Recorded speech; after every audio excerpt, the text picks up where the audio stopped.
Kau tersesat, Ayu. Kau tidak mungkin meraih bintang. Kau tidak akan bisa memeluk bulan.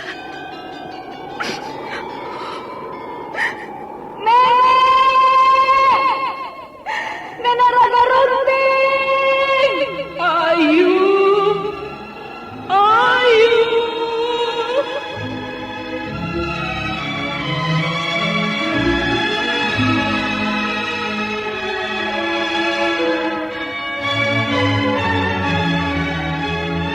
Sanggar Cerita dan Sanggar Prativi mempersembahkan Mahkota Mayangkara.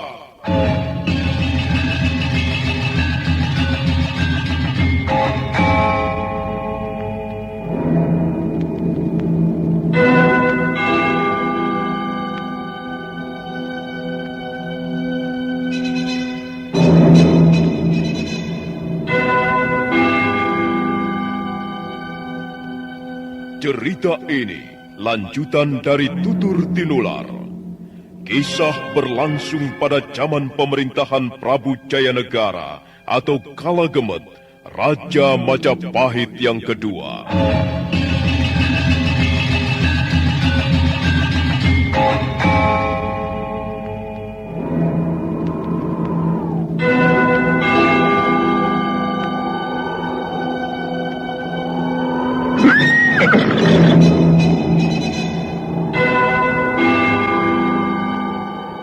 Dia bukan lagi Raja Majapahit.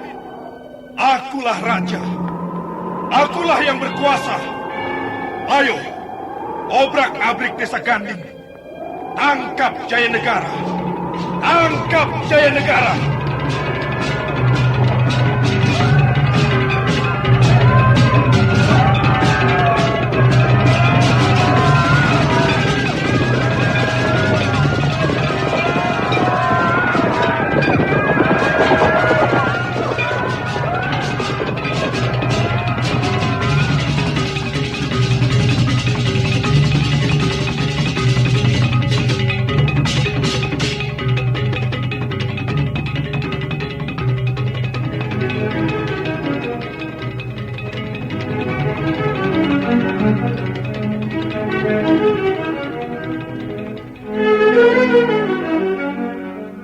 Naskah ditulis dan diolah oleh S. Tijab, hiasan musik dan sutradara C. Ispriyonoka.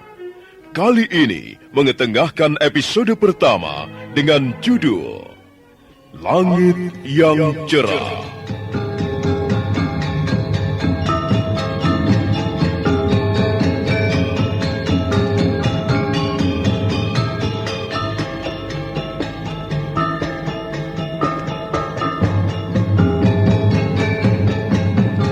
Dalam seri ke-25 ini didukung oleh para pemain M. Abud sebagai Arya Dwi Pangga, Pegis Paliama sebagai Wali Kadep, Yuli Mulyana sebagai Ayu Wandira, Hari Laksono sebagai Rakeh Pamintihan, Susi sebagai Meisin, dibantu oleh Ucok, Siska dan Darka, dan Asdi Suhastra, pembawa cerita.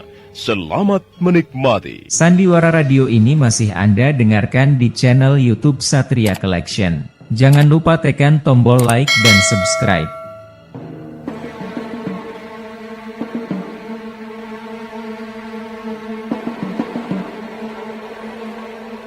Arya Dwi Pangga melangkah terseok-seok di jalan-jalan desa Pongging.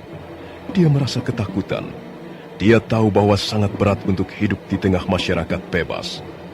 Dia pernah merasakannya. Bahkan dia pernah terancam nyawanya karena kelaparan di tengah jalan. Dan sekarang Arya Dwi Pangga menghadapi persoalan yang sama. Persoalan perut, persoalan sesuap makanan dan seteguk minuman.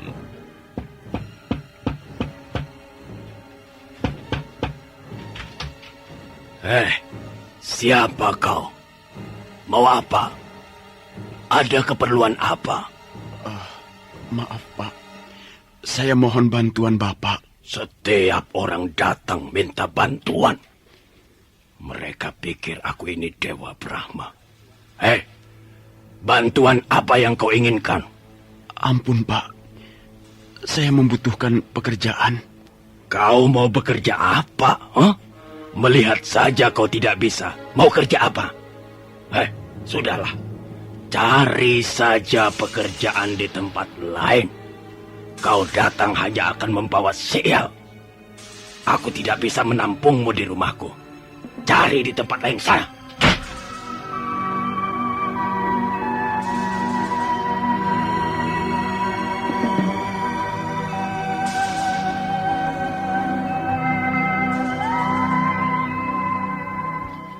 Arya Dwi Pangga menangis di dalam hati. Sementara itu jauh di dalam perutnya rasa lapar mulai menggerayangi. Kerongkongannya terasa kering dan keringat dingin mulai keluar. Arya Dwi Pangga meninggalkan halaman rumah warga desa Pongging, kemudian kembali menyusuri jalanan berbatu. Tiba-tiba dia teringat sesuatu. Syair. Ya, syair. Dia mempunyai keahlian membuat syair. Ya, aku mempunyai keahlian. Ya, begini-begini aku masih mempunyai keahlian yang tidak semua orang memilikinya. Aku dapat membuat syair. Nah, siapa tahu aku dapat menjual keahlianku membuat syair. Baiklah, aku akan mencobanya. Setitik harapan muncul di lubuk hati Arya Dwi Pangga. Dia mempercepat langkahnya. Tak lama kemudian dia sudah sampai di depan sebuah warung minum.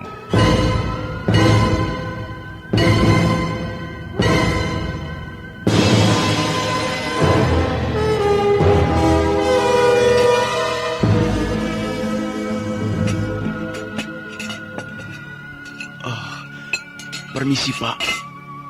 Syair adalah barang yang langka. Barangkali Bapak menyukai bait-bait syair saya ini. Syair yang dapat mengetuk hati setiap insan untuk menyadari kehidupan. Merangkak di tengah malam gelap, sambil menggendong setumpuk penderitaan. Air matamu sudah kering, sirna dihisap panasnya hawa bumi manusia. Keringatmu bercucuran, membasuh tubuh kotor berdebu, membasuh dosa-dosa di masa lalu. Menangislah jika kau masih bisa menangis, dan tersenyumlah jika kau masih bisa tersenyum. Tertawalah sepuas-puasmu mentertawakan penderitaanmu sendiri. Ambillah cermin, tataplah wajahmu di depan cermin. Tanyakanlah siapa dirimu sesungguhnya. Merangkak di malam gelap sambil menggendong setumpuk penderitaan. Wajahmu kuyu layu, pandanganmu kosong melompong. Tangismu tak terdengar lagi. Tangismu tak disambut pagi yang cerah. Dan senyummu terasa hambar laksana langit tanpa bintang. Sudah. Apa yang kau bicarakan ini, Hei Gemba Sinting? Maaf, Bu. Saya baru saja membacakan sebuah syair. Syair? Apa itu syair? Apakah dia dapat membuat perut menjadi kenyang? Apakah dia dapat membuat orang menjadi kaya, ha? Maaf, Bu. Syair hanyalah sekumpulan kata-kata. Tapi orang dapat belajar banyak dari sebuah syair. Tai kerbau, tai kucing bau asem. Aku tidak butuh syair. Aku ini orang dagang. Aku butuh keuntungan dan bukan setumpuk kata-kata kosong. Sudahlah, pergi sana. Makan syairmu itu sendiri. Tapi, Bu, syair saya tadi banyak bercerita tentang manusia dan kehidupannya. Syair saya tadi sangat bermutu.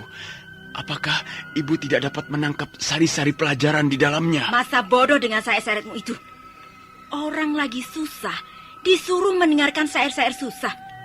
Setiap hari kita-kita ini, orang kecil ini sudah susah. Jangan membuat syair yang susah-susah. Buatlah syair yang bersemangat, yang gembira, yang dapat membawakan harapan-harapan baru. Syair apa itu tadi? Merangkak di malam gelap sambil menggendong setumpuk penderitaan. Gendong saja sendiri itu penderitaanmu. Jangan meminta bantuan orang lain.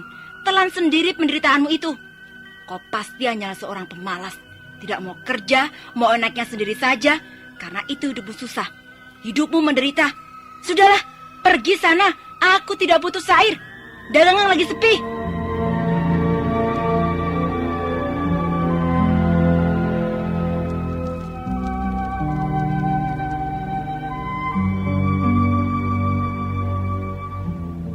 Kembali Arya Dwi Pangga menangis di dalam hati.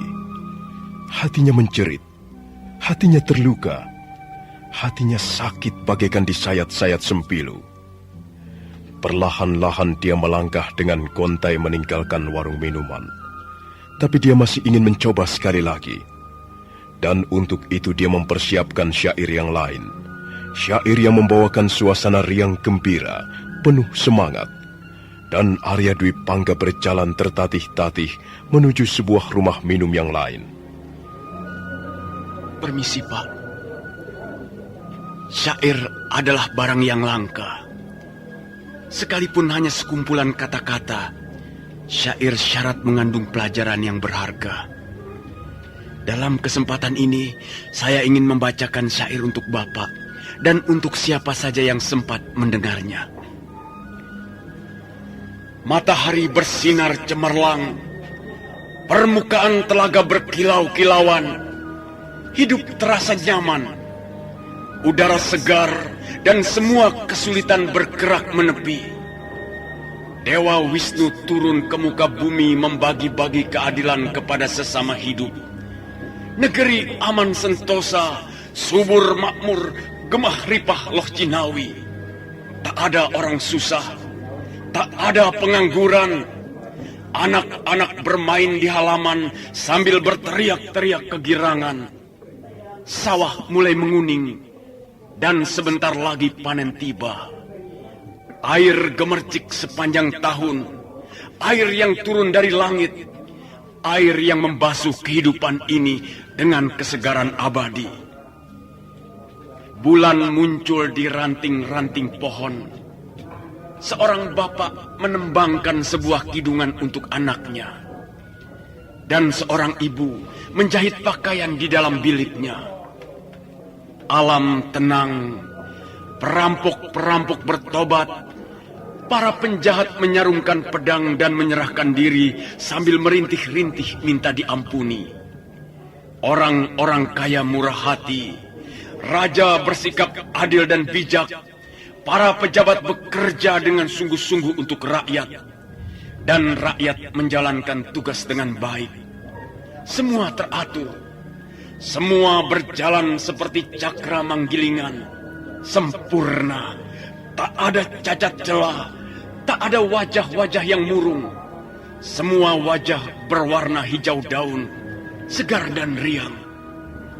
Angin datang membelai membisikkan harapan-harapan. Harapan bagi seluruh manusia di muka bumi. Diam! Diam! Siapa kau ini? Hah? Kamu ini orang gila? Apa orang yang tidak waras? Apa kamu ini sedang kesurupan demit? Hah? Saya baru saja membacakan sebuah syair, Tuan. Omong kosong! Omong kosong! Kau sengaja mengejek aku ya? Tidak, Tuan. Saya tidak bermaksud mengejek siapa-siapa. Lalu, apa maksud syair-syair itu tadi? Enak saja. Dunia penuh keadilan. Subur makmur, gemaripah loh Jinawi. Omongan apa ini? Lihat. Dari pagi aku duduk di warung ini, dan hanya 2 orang yang mampir minum. Dan mereka hanya minum 2 cangkir tuak. Sudah 3 hari ini daganganku sepi. Kalau terus berlarut-larut sampai 10 hari, aku bisa bangkrut. Enak saja kau ini. Ngomong sembarangan. Syairmu itu betul-betul tidak sesuai dengan kenyataan. Tak ada wajah-wajah yang lesu. Semua wajah bersinar seperti daun-daun hijau, segar dan rimbun. Daun-daunan tai kerbau. Gembel jalanan butut. Mau mengejek orang dengan pura-pura membaca syair. Awas kau ya. Berani sekali lagi membacakan syair di depanku. Kupukul kau sampai babak belur.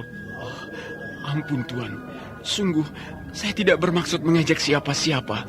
Saya hanya sekedar membuat syair. Saya tidak mempunyai keahlian apa-apa selain membuat syair. Barangkali Tuan mau bermurah hati. Berilah saya sepotong makanan dan seteguk minuman. Tidak butuh, tidak butuh. Aku tidak butuh menolong orang seperti kamu. Bicaramu ngawur. Ya, tentu saja.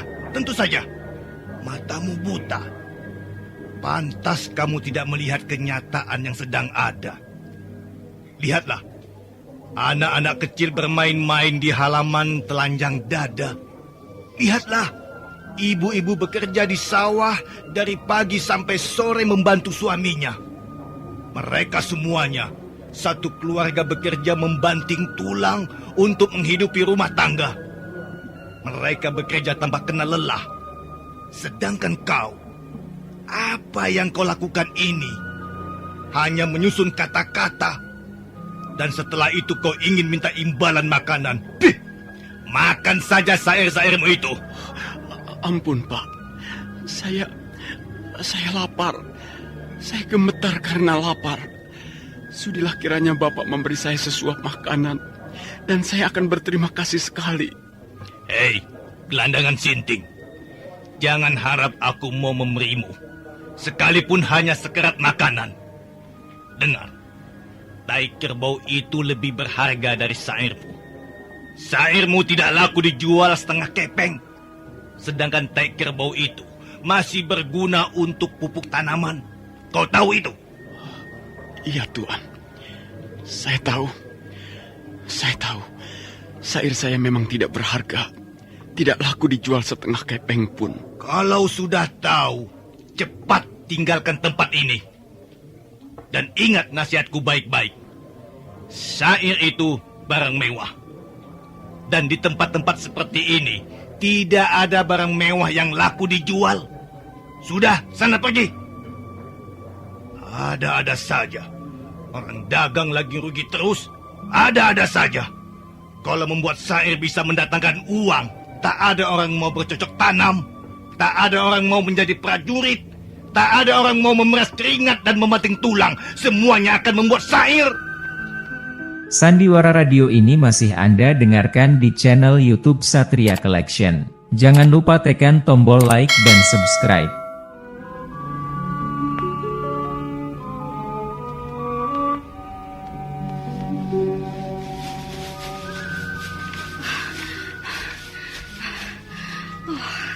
Di mana aku harus mencari ayah?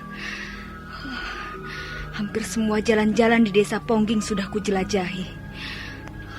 Tapi di mana ayah? Ayo.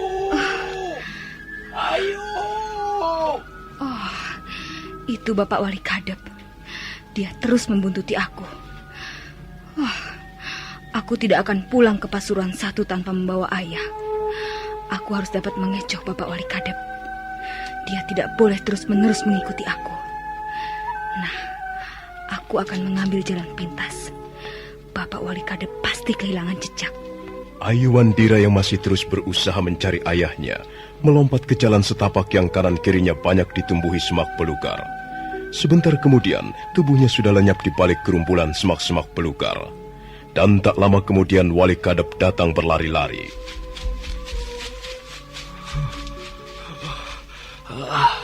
Rasanya mau putus jantungku. Di mana bocah itu? Tadi kulihat bayangannya melintas di sekitar tempat ini. Aduh, tapi tiba-tiba saja dia lenyap. Benar-benar gadis keras kepala. Wataknya sama persis dengan ibunya. Pendiriannya kokoh bagaikan batu karang. Hatinya keras bagaikan segumpal padas. Tapi aku harus dapat menemukannya. Aku akan mencari terus. Aku harus dapat menemukan Ayu dan membawanya kembali ke Pasuruan 1. Ayu! Ayu!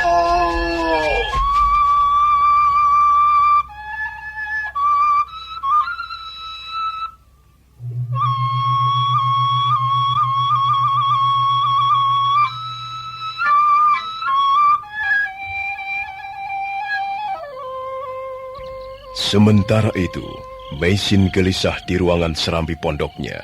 Dia nampak cemas. Dia takut Ayu Wandira mengalami bahaya di jalan. Rakeh Pamintihan diam-diam mendekatinya. Sudahlah, Nyai. Sebaiknya Nyai istirahat saja. Ini sudah malam, Nyai. Bagaimana aku bisa istirahat dengan tenang, Bapak Raki Pamintihan? Ayu Wandira masih juga belum kembali. Mungkinkah Bapak Wali Kadep gagal membawanya kembali? Saya tahu watak Wali Kadep, Nyai. Dia itu tidak kenal putus asa. Dia pasti berhasil membawa putrimu kembali. Tapi sampai sekarang mereka belum kembali, Bapak. Ya, kita tunggu saja sampai besok pagi, Nyai. Kalau mereka besok pagi masih juga belum kembali, ya terserah Nyai. Mungkin Nyai bermaksud menyusul mereka. Aku menyesal sekali. Aku tidak tahu bahwa Ayu akan nekat seperti itu. Ya, siapa yang tidak merasa iba melihat kesusahan yang dihadapi ayah kandungnya? Ya, saya dapat mengerti perasaan Ayu. Saya dapat memahami gejolak jiwa seorang gadis remaja. Iya, terima kasih Bapak Raki Pamintihan. Baiklah, kita tunggu saja sampai besok pagi.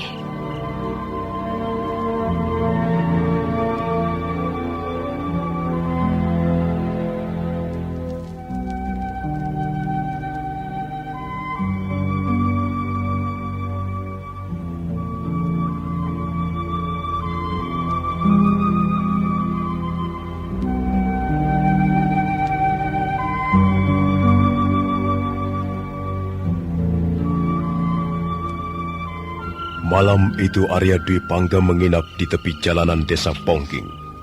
Dia meringkuk di balik sebongkah batu. Perutnya terasa perih dan hatinya terasa sedih. Pagi harinya dia terbangun dan merasakan perutnya semakin bertambah perih. Dia berusaha untuk bangkit, tapi belum lagi dia berdiri dengan tegak, mendadak seorang laki-laki menghampirinya.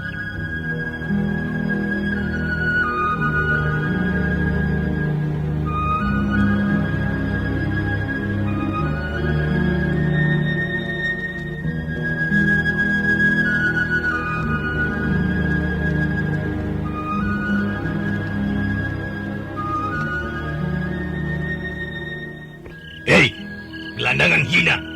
Penyair Sinting, tunggu dulu. Jangan pergi kemana-mana. Aku mau bicara denganmu. Ada apa, Tuan? Maaf. Terus terang saja. Akui saja apa yang telah kau lakukan kepadaku.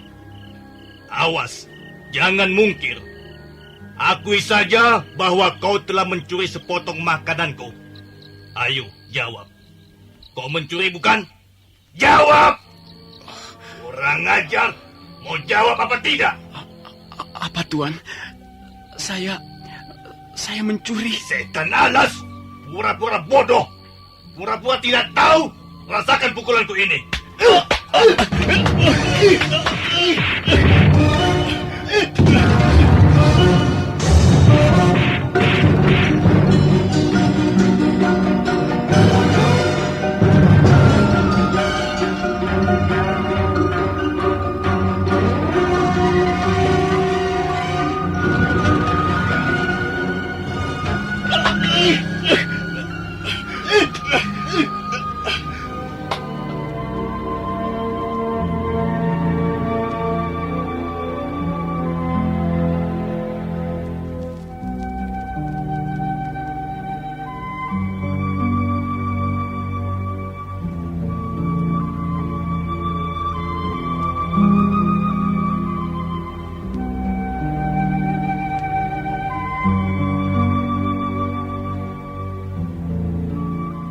Malam itu Arya Dwi Pangga tidur meringkuk di balik sebongkah batu.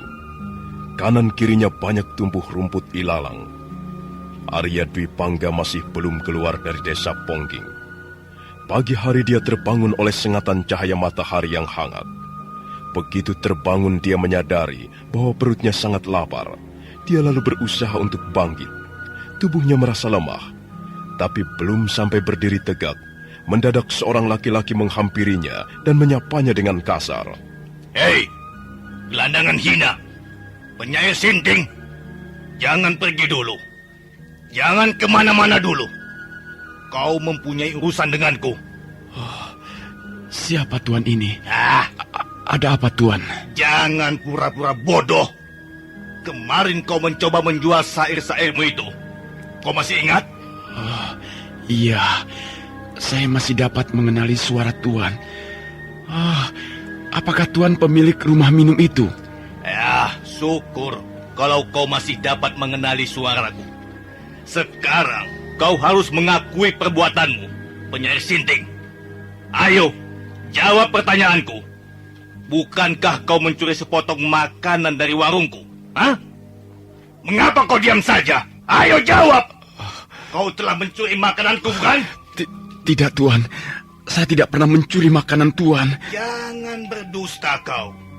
Akui saja perbuatanmu. Rupanya kau hanya berpura-pura saja. Kau berpura-pura menjual bait-bait syair, tapi ternyata kau seorang pencuri tengi. Jelas kau ini seorang pemalas. Kau malas bekerja. Dan kau mencari kesempatan untuk mencuri barang milik orang lain. Sungguh, Tuan. Saya tidak pernah mencuri makanan Tuan. Bahkan sampai sekarang ini pun, saya masih kelaparan. Saya tidak pernah mencuri, Tuan. Saya tidak berani melakukannya. Saya takut. Saya ini orang susah. Tanpa mencuri pun, saya sudah hidup dengan susah. Apalagi harus ditambah dengan mencuri. Sungguh hinanya hidup saya ini, Tuan. Sungguh nistanya. Nah. Sekarang kau menyusun bait-bait syair lagi. Tapi aku tidak akan terpengaruh. Aku ini orang dagang. Hatiku sudah kebal. Aku tidak akan bisa terpengaruh dengan kata-kata yang memelas. Hai, penyair sinting. Kau boleh dapat membuat syair yang meruntuhkan air mata seluruh rakyat Majapahit ini. Tapi aku tidak akan terpengaruh. Sekarang ini bagiku, aku sedang berhadapan dengan seorang pencuri busuk. Ayo, gelandangan hina. Akui saja perbuatanmu. Atau kau ingin kuseret ke balai desa dan kubawa menghadap kepada kepala desa. Supaya tubuhmu hancur, lumat, dipukul dan ditendang orang-orang desa. Ampun, Tuan. Jangan. Saya jangan dibawa ke balai desa. Saya tidak pernah mencuri. Saya tidak berani melakukannya. Saya ini seorang penakut, Tuan. Saya seorang pengecut. Mana mungkin saya berani mencuri. Lebih baik saya mati kelaparan daripada harus mencuri. Pintar bicara kau. Hah? Dasar penyair. Sekarang rasakanlah pukulan-pukulanku. Daripada orang desa itu yang menghajarmu, lebih baik aku sendiri.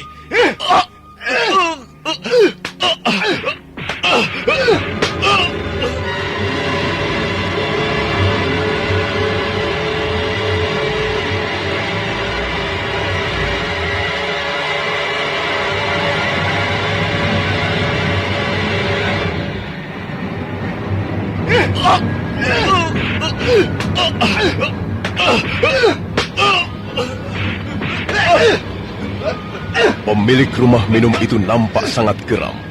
Dia segera menghajar Arya Dwi Pangga. Arya Dwi Pangga menjerit-jerit kesakitan sambil berusaha menangkis pukulan ataupun tendangan. Wajahnya segera menjadi bengkak, mulutnya berdarah, dan beberapa kali tubuh Arya Dwi Pangga terpelanting jatuh bergulingan di atas tanah. Tapi pemilik rumah minum itu nampaknya belum puas. Dia terus menghajar, memukul dan menendang. Dan saat berikutnya, orang-orang desa berdatangan.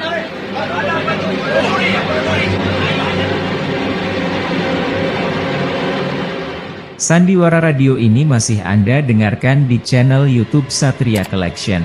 Jangan lupa tekan tombol like dan subscribe. Aduh, sungguh sial nasibku ini. Oh, para dewa, ampunilah dosa-dosaku, para dewa. Hei, tidak usah menyebut-nyebut dewa. Kalau kau dapat membela diri, ayo lakukanlah. Mungkin kau dapat membela diri dengan syair-syairmu itu. Apakah benar dia telah mencuri makananmu? Oh, jelas. Jelas sekali. Kemarin dia datang ke rumahku dan membacakan bait-bait syair. Dia minta supaya diberi sepotong makanan dan seteguk minuman sebagai imbalan. Tapi aku menolak. Dia merintih-rintih, katanya dia kelaparan. Dan aku tidak peduli. Ya, Untuk apa mempedulikan seorang pemalas? Salah dia sendiri. Kalau dia mau bekerja seperti orang-orang lain, kalau dia mau hidup baik, dia tidak akan kelaparan. Karena itu aku tetap menolak memberikan sepotong makanan. Setelah dia pergi, ternyata ada beberapa potong makananku hilang. Siapa lagi yang mencuri kalau bukan dia? Saat itu juga aku mencarinya.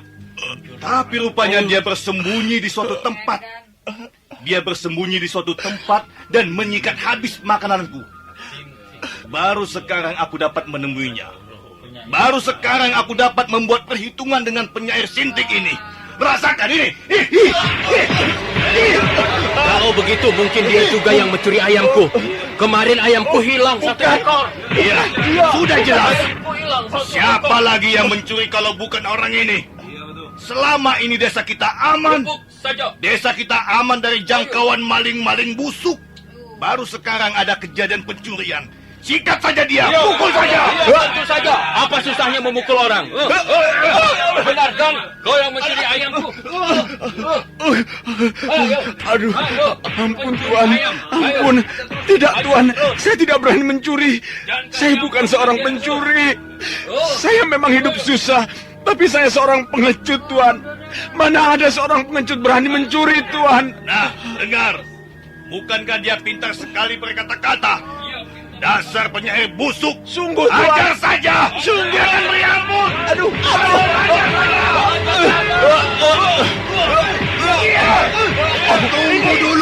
Tunggu dulu. Aku juga minta bagian. Belum lama kain istriku juga hilang di jemuran.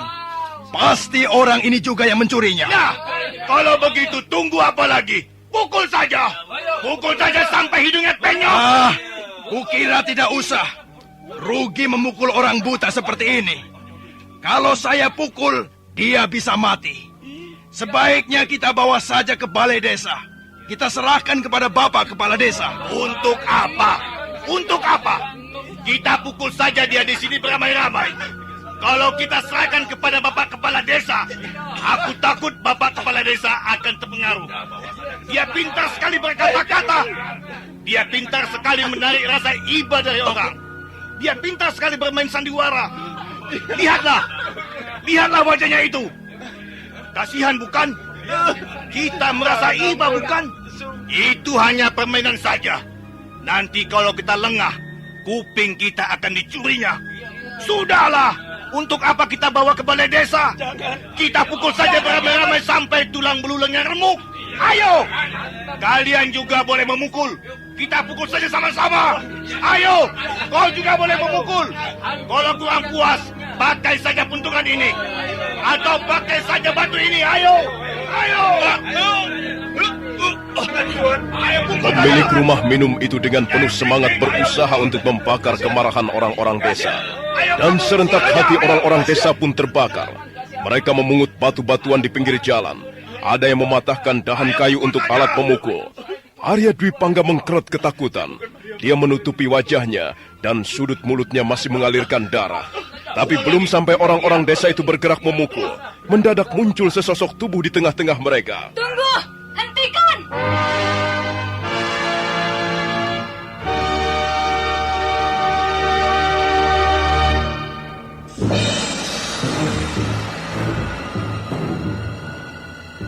Ada yang datang itu. Siapa itu? Kau siapa? Hah? Apa yang akan kalian lakukan terhadap orang yang tidak berdaya ini? Dia seorang pencuri. Dia telah mencuri ayamku. Dan dia telah mencuri makananku. Dia seorang pencuri yang mengaku-ngaku menjadi seorang penyair edan. Wah, apa buktinya bahwa orang ini mencuri? Kalian bisa membuktikannya? Kalian jangan menuduh orang sembarangan. Siapa kau ini? Mengapa kau turut campur urusan kami? Yang jelas, aku orang yang masih berpikiran sehat. Dan aku bukanlah sekumpulan binatang-binatang hutan. Kurang ajar. Hah? Dia telah menghina kita. Dia mengatakan bahwa kita adalah sekumpulan binatang-binatang hutan. Berdebah. Bukankah benar apa yang kukatakan? Kalian main pukul seenaknya saja. Main gebuk, main hakim sendiri, main gigit, main tendang, dan main sikut seenak sendiri. Apakah itu bukan pekerjaan sekumpulan binatang hutan? Itu adalah hukuman yang setimpal untuk seorang pencuri. Kami tidak akan berlaku sopan kepada seorang pencuri tengik seperti orang ini. Dia harus kami hajar. Kalian tidak bisa membuktikan bahwa dia adalah pencuri. Tapi kalian telah mengambil tindakan kekerasan. Kalian semuanya bisa dituntut ke pengadilan. Pengadilan apa? Kamilah yang harus mengadili orang ini. Jelas orang ini telah membuat rugi. Kehadiran orang ini telah membuat onar desa kami. Dialah yang harus diadili. Sudahlah, kau tidak perlu ikut campur. Mengapa aku tidak boleh ikut campur? Kau tidak mempunyai hubungan apa-apa dengan orang itu. Juga dengan kami. Untuk apa ikut campur? Cepat pergi. Jangan ganggu kami. Awas. Sekali lagi kau berani menyentuh orang itu, aku akan bertindak. Lucu sekali bukan? Pada saat kita akan menghukum seorang pencuri, tiba-tiba ada seorang gadis muncul di tengah-tengah kita. Dan dia dengan berani melarang kita. Aku tidak mau dipermainkan. Kalau kau tidak mau minggir, bukan salahku. Mau pergi atau tidak? Tidak. Apa?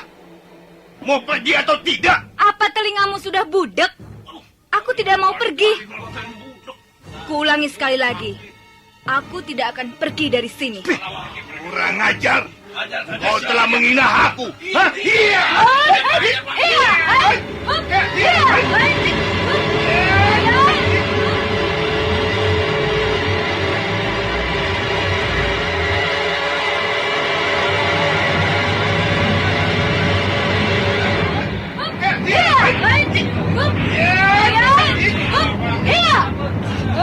Berdebah. Setan alas. Gadis ini mempunyai simpanan juga rupanya. Dan dia rupanya mau pamer kepada kita. Kurang ajar. Kau tidak perlu besar laga, saudara. Tak ada gunanya kau bertingkah di depanku. Aku tidak akan gentar kepadamu. Sekarang ayo, kau mau apa? Mau main pukul? Mau main tendang? Silahkan. Dengan senang hati aku akan melayanimu. Bagus. Bagus sekali. Malu kalau sampai aku tidak bisa merobohkan seorang gadis remaja seperti ini.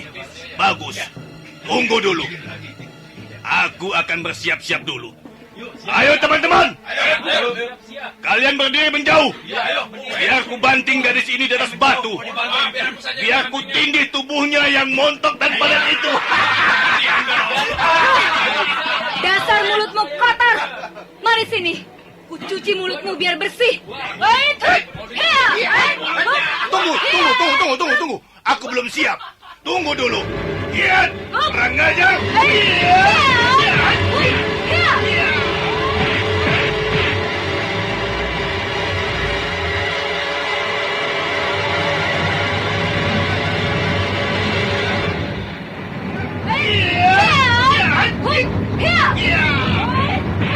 Pemilik rumah minum, laki-laki yang bertubuh pendek kekar itu segera menyerang ke arah Aiwandira.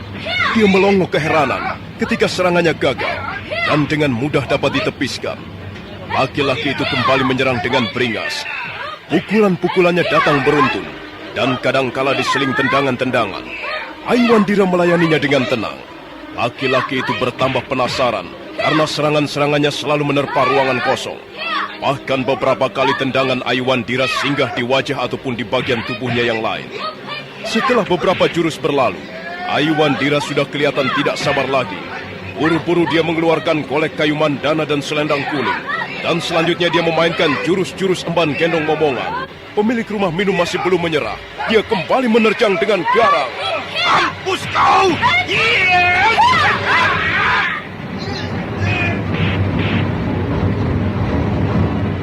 Sandiwara Radio ini masih Anda dengarkan di channel YouTube Satria Collection. Jangan lupa tekan tombol like dan subscribe.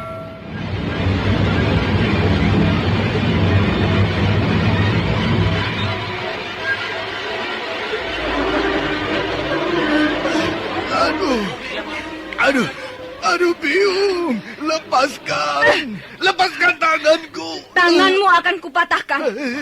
Tanganmu akan kubuat remuk, baru kulepaskan. Aduh, ampun, jangan. Tanganku jangan dipatahkan. Tanganku hanya 2.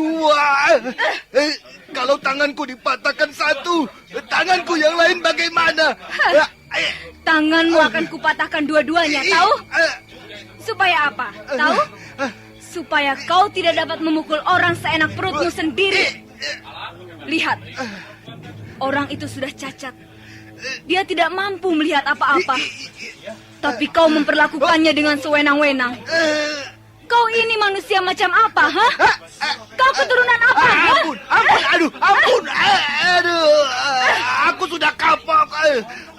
Aku menyesal sekali. Lepaskan tanganku. Aduh, Biung. Kau keturunan apa, ha? Keturunan manusia atau binatang? Ampun, aku keturunan manusia. Aku keturunan manusia biasa. Kalau kau keturunan manusia, mengapa tingkah lakumu seperti binatang? Aduh, Biung, sakit sekali. Lepaskan tanganku. Lepaskan tanganku, Gusti. Tidak akan kulepaskan. Ayo. Siapa di antara kalian yang mau mencoba membela orang ini? Ayo, silakan maju ke depan. Ayo, aku menantang kalian berbuat kekerasan.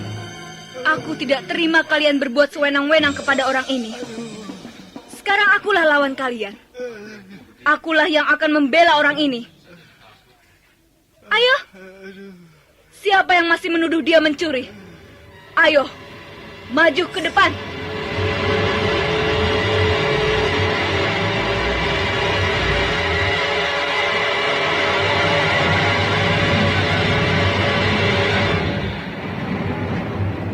Orang-orang desa saling berpandangan sesaat. Tak seorang pun di antara mereka yang berani menjawab. Nah, bagaimanakah kisah selanjutnya? Silakan menunggu seri berikutnya. Sampai jumpa.